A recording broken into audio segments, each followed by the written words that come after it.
Right now at 9, a warning from Chicago police after a rash of carjackings and robberies on the northwest side within the last few days.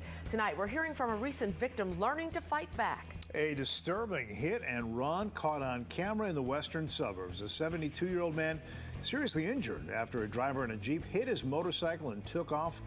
We're learning new details tonight as police zero in on a suspect. Chicago charter school closing down for 2 weeks after several students test positive for COVID-19.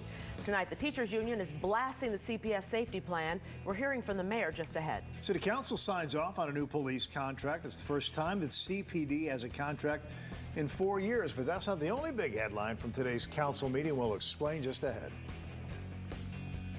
Now we have learned, and now we are rebuilding that system to be a stronger and hopefully not have this issue ever come up again. Major tech trouble at the courthouse. Cook County Clerk's website has been crippled for weeks, affecting countless court actions that have led to outrage. WGN's Ben Bradley goes looking for answers. And after today's clouds, we are looking at some cooler temps, but the 90s may not be far off. Tom Skilling here with a full forecast. The WGN News at 9 starts right now.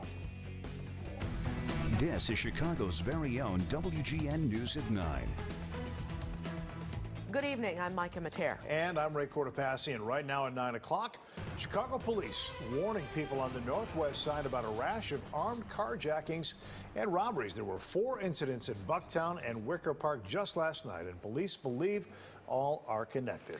WGN's Patrick Elwood is live in Lyons with the victim story. Patrick. Ray, Michael, good evening to you in Lyons outside a gun range, and here's why. The woman you were about to meet never ever before considered getting a gun and a permit, but that has changed, and she is taking matters into her own hands. For Jamie, it's come to this. Practicing at a suburban gun range. Her friend Ricky in law enforcement is teaching her how to shoot. Can't knock it till you try it. I've never tried it before and decided that this would be the time just to see if it was something for me. Last Friday night, Jamie and another friend got carjacked in the city's Bucktown neighborhood. There was 2 cars working together. So I felt as they were double parked that it was perfect opportunity for them to block us in. Tonight, Chicago police are warning people living and working in the Bucktown neighborhood to be warned about a rash of armed robberies and carjackings.